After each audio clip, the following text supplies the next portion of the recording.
In 1947, a promising actress vanished from a bustling studio lot, leaving her script and handbag behind. Did the glittering world of classic Hollywood fame for its silver screen legends hide a darker side of unexplained departures? Over 30 stars slipped away between the 1930s and 1960s, their fates tangled in whispers and studio cover-ups. Journey with us through Tinseltown's murkiest mysteries, where answers lurk just beyond the spotlight.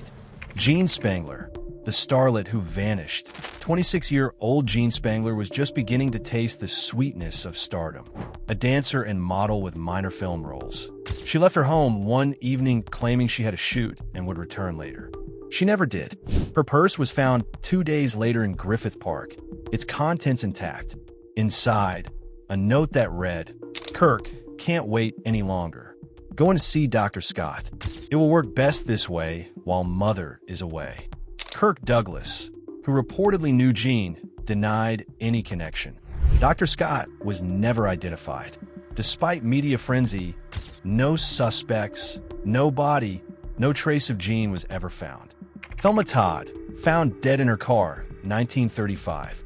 Thelma Todd, affectionately known as the Ice Cream Blonde, lit up the silver screen in the 1930s with her comedic brilliance and magnetic charm. But on the morning of December 16, 1935, her laughter fell silent. She was discovered slumped over the steering wheel of her luxury Packard, parked in the garage above her Pacific Coast Highway cafe. Lifeless, with the engine off but the tank empty. The official ruling was carbon monoxide poisoning, likely accidental. But questions quickly arose. Todd had hosted a lively party the night before, showing no signs of distress. Yet when found, she had a broken nose, bruises on her face, and blood on her lip. Injuries inconsistent with carbon monoxide death. More suspiciously, she had been romantically linked to mobster Lucky Luciano, who allegedly pressured her to let him run gambling out of her cafe. She refused. Rumors swirled. Was it murder disguised as accident? A mob hit? A lover's quarrel? Despite a grand jury investigation, no one was ever charged, and the case remains one of Hollywood's most haunting unsolved mysteries. Barbara Payton died in 1967.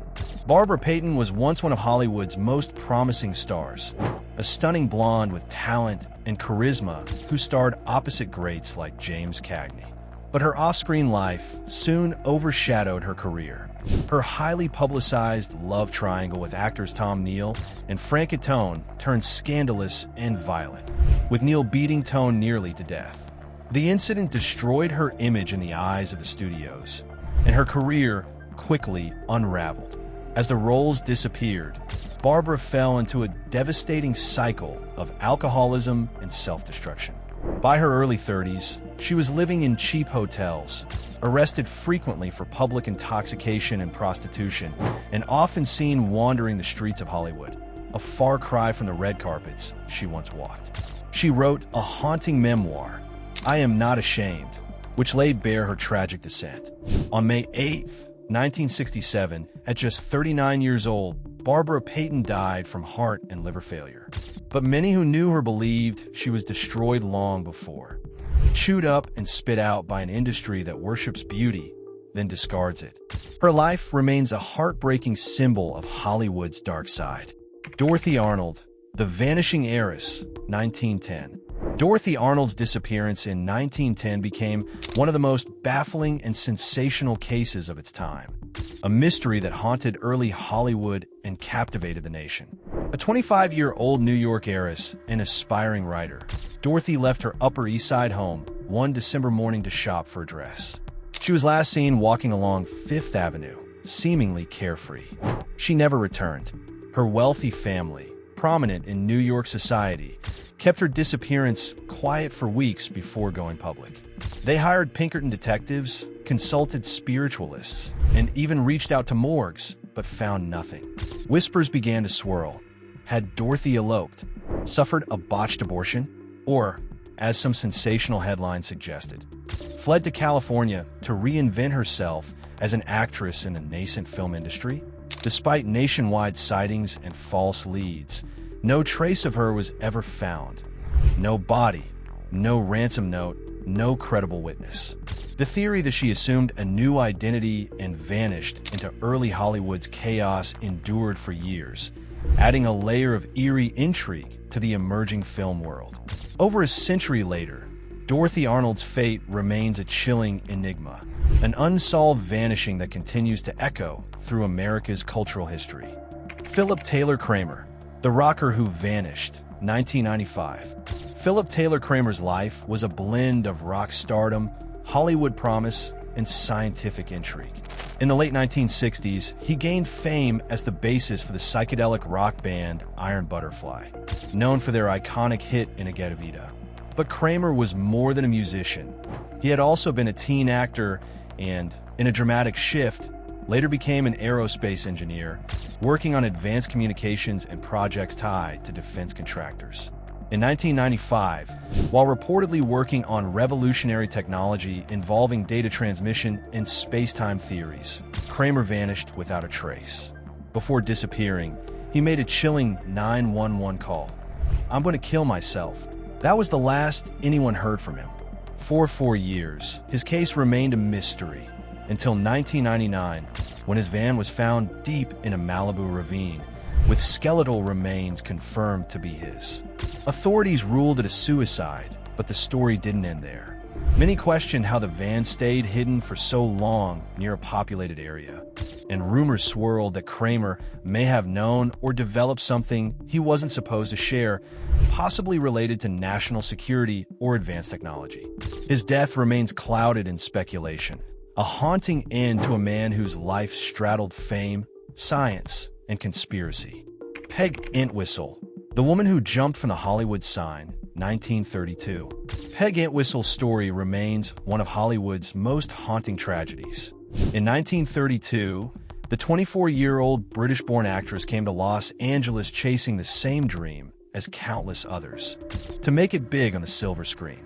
She had some success on Broadway and landed a small role in the film 13 Women, but the brutal realities of early Hollywood, the rejections, the stalled career, the isolation, took their toll. One night, overwhelmed by despair, Peg climbed to the top of the 50-foot H in the iconic Hollywoodland sign and leapt to her death. A hiker discovered her body the next day, along with a heartbreaking note: "Yam afraid yama koward." "I'm sorry for everything. If I had done this a long time ago, it would have saved a lot of pain." Tragically, just one day later, a letter arrived at her uncle's house, offering her a starring role in a new film. The part? A woman who loses her sanity before ultimately taking her own life. The eerie timing has made Peg Entwistle a symbol of Hollywood's dark undercurrent, the hope it inspires, and the heartbreak it can deliver. Her death was not just a personal tragedy, but a chilling reminder of the human cost behind the glamour. Peter Gable, the child who almost disappeared, 1940s. In the 1940s, Arlene Francis was one of the most beloved faces in entertainment, a glamorous stage actress and a familiar voice on radio, later becoming a household name on television game shows like What's My Line. But behind the bright lights, she lived every parent's nightmare. Her young son, Peter Gable, briefly vanished, sending shockwaves through both Hollywood and the public. Though Peter was quickly found and returned unharmed, the momentary disappearance sent Arlene and the entertainment world into a tailspin. Rumors swirled about possible motives. Was it a failed kidnapping? A warning to someone in the spotlight? The incident highlighted the growing unease in Hollywood as the children of stars became increasingly visible and potentially vulnerable. In an era before social media, fame was still a powerful, double-edged sword. While Arlene's story ended safely, it exposed a darker truth behind the glitz. That celebrity came not only with admiration, but with exposure and risk. The incident fueled a broader fear in Tinseltown that notoriety didn't just make you a star, it made your loved ones potential targets. George Reeves, Superman's last flight, 1959. To a generation of Americans, George Reeves was Superman, the heroic face of truth and justice on the small screen throughout the 1950s. But in the early hours of June 16, 1959, that image shattered. Reeves was found dead in his Beverly Hills home, a single gunshot wound to the head. The official ruling: suicide. But almost immediately, the questions began. Friends insisted he wasn't depressed. He was planning a wedding, considering new film roles, and even excited about reviving his career. Yet what complicated the story was his romantic entanglement with Toni Mannix, the wife of powerful MGM executive Eddie Mannix. Reeves had recently ended his long affair with Toni to become engaged to a younger woman, Lenore Lemon, a move that may have stirred dangerous resentment. Adding to the mystery were strange details at the crime scene. Multiple bullet holes in the room, no fingerprints on the gun, delayed police reporting, and wildly conflicting witness accounts from people inside the house. Some claimed Reeves had been depressed. Others hinted at foul play covered up by Hollywood's elite. To this day, debate rages. Did George Reeves take his own life? Or was the man who played Superman brought down by forces far darker than kryptonite? Secrets, jealousy, and a system skilled at protecting its own? Carol Landis, Deadly Romance, and A Vanishing Note, 1948. Carol Landis was the epitome of 1940s Hollywood glamour. Stunning, ambitious, and with a screen presence that captivated audiences. She starred in films like 1 Million BC and was a favorite among U.S. troops during World War II for her tireless USO tours. But behind the dazzling smile was a woman struggling with heartbreak and disillusionment. On July 5, 1948, Carol was found dead in her Brentwood home, the result of a fatal overdose of Seconal pills. Lying beside her was a note, allegedly a suicide letter, but it mysteriously vanished before police could examine it. Even more suspicious was the behavior of actor Rex Harrison, her lover at the time.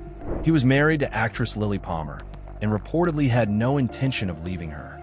Harrison was the last person to see Carol alive, and when he found her body, he waited several hours before alerting authorities.